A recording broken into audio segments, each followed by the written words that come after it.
sommes très heureux de vous retrouver sur Medi 1. Soyez les bienvenus dans l'invité de la rédaction.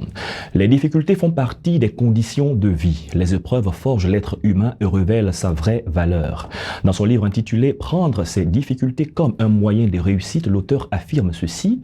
Si vous souhaitez par contre avoir des résultats différents des autres, faites les choses différemment, innovez, soyez créatifs afin de vous démarquer. Comment les épreuves de la vie peuvent-elles conduire à la réussite? On en discute dans cet entretien. Nous recevons Franck Junior Lioussou. Bienvenue sur notre plateau. Merci, monsieur. Vous êtes écrivain, auteur du livre intitulé « Prendre toutes ces difficultés comme un moyen de réussite ». Lorsqu'on lit cet ouvrage, vous décrivez des situations notamment de méchanceté, conditions délétères de vie, conditions d'éducation parfois scabreuses. De quel pays est-ce que vous parlez? De quelles conditions est-ce que vous parlez ici? Bon, faut dire que si vous lisez le livre, vous aurez l'impression que je parle uniquement du Gabon. Mais en réalité, je m'adresse à toute l'Afrique. Voilà, je parle des différentes situations délicates que traversent des jeunes, voilà, qui vivent en Afrique et qui souhaiteraient, voilà, avoir un avenir meilleur. Donc, dans ce livre, en réalité, je m'adresse à tous ces jeunes d'Afrique-là qui passent par des situations difficiles, qui vivent des situations délicates, qui regardent généralement vers un avenir assez brumeux, et se demande s'il est possible, voilà, de réussir dans ce genre de situation. Mais en même temps, le personnage principal, Alain, il a commencé son enfance difficile, il grandit, après il vit chez une tante qui pratiquement le maltraite, il continue d'espérer, après pour avoir un stage, c'est compliqué. Présentez-nous la vie de ce personnage afin que les Africains qui certainement vous écoutent puissent voir à quel niveau est-ce qu'ils peuvent se retrouver. Ok, vous savez, aujourd'hui j'aurais pu parler de Korogo, que j'aime bien, sans y avoir mis les pieds. C'est une ville de la Côte d'Ivoire. Effectivement, voilà, sans y avoir forcément mis les pieds. Avec la magie de l'écriture aujourd'hui, il serait juste pour moi important de pouvoir contacter quelqu'un qui a vécu à Korogo, afin qu'il me décrive un peu la situation des jeunes de Korogo. Mais moi, j'ai voulu parler de quelque chose de pratique, quelque chose de factuel, quelque chose que j'ai observé, que j'ai vécu, que j'ai analysé. Parce qu'il faut dire que le quartier que je décris dans ce livre est un quartier dans lequel je suis originaire. Donc pour moi, il était question de mettre en exergue ce quartier, de présenter un peu les difficultés auxquelles sont rencontrés les jeunes de banlieue. Parce que c'est un quartier de banlieue. Je peux prendre l'exemple ici de Yopougon ou Abobo, qui sont des quartiers assez reculés, où les jeunes vivent voilà, certaines difficultés, ne fût-ce que pour relier le tronçon du moins de la maison à l'école. Donc c'est vraiment dans cet environnement-là que le jeune Alain grandit. Il grandit dans un environnement assez difficile, un contexte particulier. Il grandit sans père. Voilà, ce qui crée déjà quelque part des barrières et des blessures intérieures ou encore émotionnelles.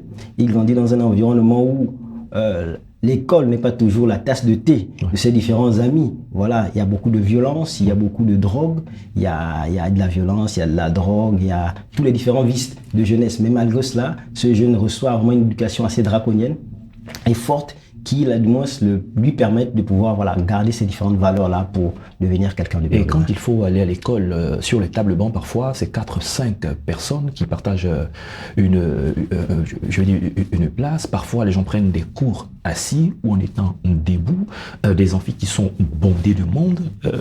Qu'est-ce que vous voulez faire passer comme message? Est-ce à dire que l'éducation, on n'a pas une éducation de qualité dans nos différents pays? Effectivement, je pense que vous avez pu lire entre les lignes. C'est en fait faire ressortir la difficulté que les jeunes ont à pouvoir voilà, suivre correctement les cours.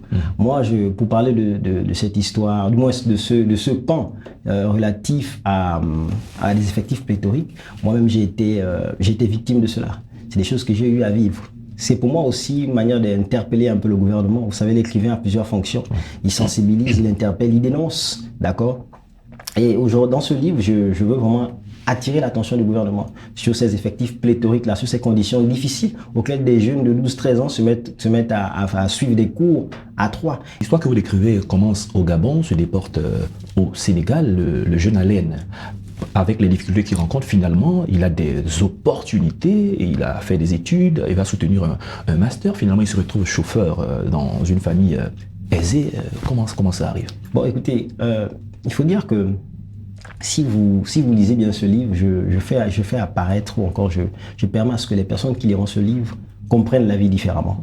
Voilà, je parle d'un jeune qui part d'une situation difficile, qui n'a pas eu une enfance facile, qui grandit dans un environnement difficile, délicat. Vous avez signalé tout à l'heure qu'il va être hébergé par une tante, qui va plus ou moins en griffe le maltraiter.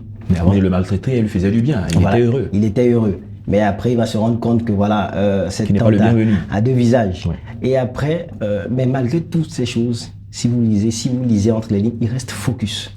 Il reste focalisé sur son objectif qui est de réussir. Ça veut dire qu'il ne prend pas à cœur tout ce qu'on fait, tout ce qui se passe. Il ne prend pas à cœur les difficultés, il ne prend pas à cœur les blessures, il ne prend pas à cœur les humiliations et les frustrations. Ce jeune reste focus. Mais où est-ce que ce jeune-là tire ses ressources au point de rester focus? Parce que tous les jeunes ne font pas comme lui. Effectivement, ces ressources, au point de rester focus, en réalité, ces ressources sont basées sur son éducation. D'accord? Il a une éducation à la base religieuse, si vous regardez bien. Vous avez parlé de foi. Voilà, il a une éducation religieuse et surtout sa force mentale. Voilà, il a une force mentale vraiment presque jamais vue. En réalité, il se dit que son réel défi, c'est de réussir. Vous savez, quand vous êtes focalisé sur quelque chose, quand vous avez un objectif à atteindre, peu importe les bruits qui se passent autour de vous, vous avez du mal à les entendre. C'est de là où, en fait, d'où le jeune Alain tire sa force. Et ensuite, il arrive au Sénégal, vous l'avez notifié. Arrivé au Sénégal, il se rend compte à d'autres difficultés. Il se heurte à d'autres difficultés. Il perd son papa. Il avait déjà perdu sa maman auparavant, il perd son papa. Du coup, il n'a plus de ressources pour pouvoir subvenir à ses besoins. Ensuite, sa bourse qu'il a eu à obtenir a été coupée. Donc, du coup, il se retrouve dans la rue. C'est un peu l'exemple de tous ces jeunes-là qui vont, par exemple, en Europe, qui vont dans d'autres pays et les choses ne se passent pas toujours comme ils auraient souhaité. Bien entendu. Donc, qu'est-ce qu'il faut? L'adaptation. Donc, formation, adaptation. Le jeune Alain s'adapte à la situation qui lui est proposée. Et pendant les difficultés, il y a des poches d'opportunités qui s'ouvrent. Effectivement, c'est pour qu'il faut savoir saisir. Effectivement, c'est pour montrer qu'en fait, dans la vie, et je le dis à la fin du livre, c'est pour montrer que dans la vie, aucune situation n'est éternelle. Voilà. Je dis dans le livre que peu importe les difficultés auxquelles vous ferez face, n'oubliez jamais que ce que vous êtes destiné trouvera toujours un moyen de venir vers vous. Car même si le tyran tue tous les coqs, le jour finira toujours par se lever. Pour montrer qu'en fait, il faut juste être sensible à beaucoup de choses. Bien qu'étant dans la difficulté, il faut toujours garder à l'esprit qu'une opportunité peut venir à vous et il faut savoir la saisir. D'accord. Pour revenir au titre du livre, prendre toutes ces difficultés comme un moyen de réussite. Les jeunes qui vous écoutent peuvent se poser la question de savoir, dites-nous comment. Parce que nous souffrons tous, nous rencontrons tous des difficultés, mais comment réussir à joindre l'utile à l'agréable et se départir de ce qui ne fait pas avancer? Alors, comment prendre toutes ces difficultés comme moyen de réussite? Déjà, il faudrait se dire que la vie ne donne ces rudes combats ou encore des rudes combats qu'à ses soldats les plus forts. Donc, si vous passez par certaines difficultés, certainement quand vous avez la force intérieure pour pouvoir surmonter cela. Parce que généralement, Dieu ne donne pas Dieu ne peut pas vous donner ce que vous ne pouvez pas supporter. D'accord? Il a permis à ce que Jésus, permettez-moi de rentrer dans ce contexte religieux, il a permis à ce que Jésus vienne sur terre et aille à la croix. Mais avant Jésus, il y a eu Moïse, il y a eu les prophètes et voilà, et bien d'autres. Mais ces derniers ne pouvaient pas assumer cette charge-là.